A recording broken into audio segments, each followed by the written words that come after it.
మహబూబాబాద్ జిల్లా డోర్నకల్ నియోజకవర్గం కురివి మండలంలోని గుండ్రాతి మడుగు రైతు వేదిక వద్ద యూరియా బస్తా కోసం క్యూలో నిల్చొని వేచి చూస్తున్న మాజీ మంత్రి సత్యవతి రాథోడ్. ఈ సందర్భంగా మాజీ మంత్రి మాట్లాడుతూ రైతులు నాట్లు వేసి నెలదాటిన ఒక యూరియా బస్తా కోసం వారాలు తరబడి క్యూలైన్లో ఎదురు చూడడం సిగ్గుచేటని, 10 ఎకరాలు 5 ఎకరాల భూమి ఉన్న రైతులకు ఒక యూరియా బస్తా ఇవ్వడం దుర్మార్గమని, ఇప్పటికైనా రాష్ట్ర ప్రభుత్వం స్పందించి రైతులకు సరిపడా యూరియా సరఫరా చేయాలని ప్రభుత్వాన్ని డిమాండ్ చేశారు. అందరికీ నమస్కారం. ఈరోజు గుండ్రాతి మడుగు సొసైటీకి సంబంధించి యూరియా కోసం నేను కూడా ఈ సొసైటీలో రైతును. నాకు 5.5 ఎకరాల భూమి ఉంది. ఇప్పటివరకు ఒక బస్తా యూరియా కూడా రాలేదు.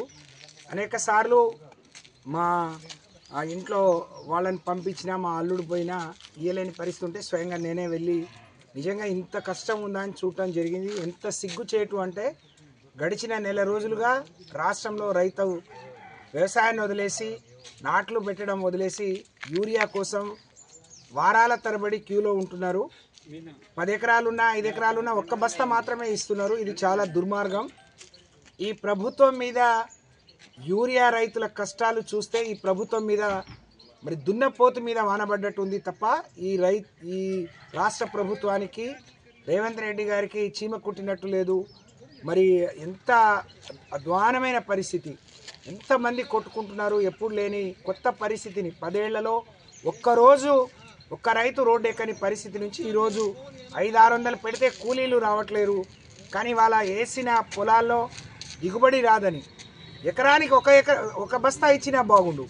కానీ 10 ఎకరాలు 5 ఎకరాలకు కూడా ఒక బస్తా, నేను ఇవాళ వెళ్తే 5.5 ఎకరాలకు కూడా ఒక బస్తా ఇస్తామని చెప్పారు.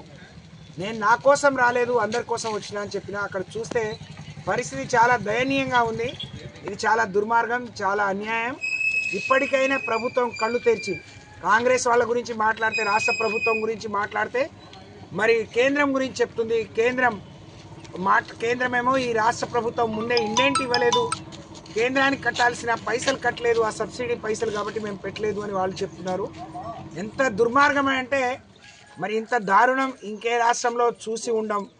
ఈ రాష్ట్రంలో ఉండే మరి కర్మాగారం మూతపడ్డా దాన్ని బాగు చేయించి యూరియాని అందుబాటులోకి తీసుకురావాలని ఆలోచన లేదు.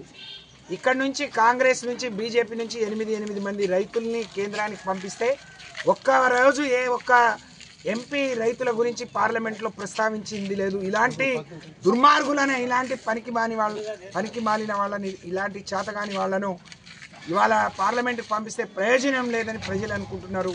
కేసీఆర్ పాలన రైతులకు ఒక స్వర్ణయుగం లాగుండేది.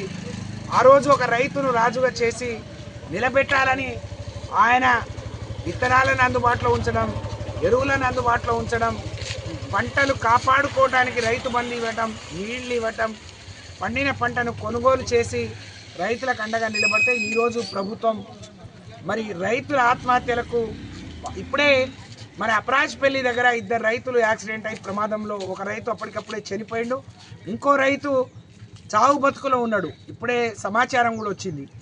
అనేక మంది రైతులు, నిన్న మరి ఒక రైతు చనిపోయినట్టు వార్తలు చూస్తూ ఉన్నాం. రోజు రైతులు చనిపోయినా వీళ్ళకి మాత్రం బుద్ధి రాలేదు, సోయి రాలేదు. ఇప్పటికైనా రాష్ట్ర ప్రభుత్వం కళ్ళు తెరిచి ఈ రాష్ట్రంలో ఉండే డిమాండ్ మేరకు యూరియా సరఫరా చేయాలి.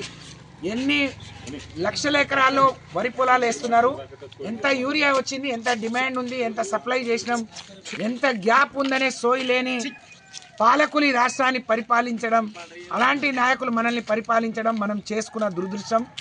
కాబట్టి ఇప్పటికైనా ప్రజలు కళ్ళు తెరిచి మరి వాళ్ళ మీద తిరుగుబాటు చేయాలని చెప్పి నేను పిలిపిస్తాను.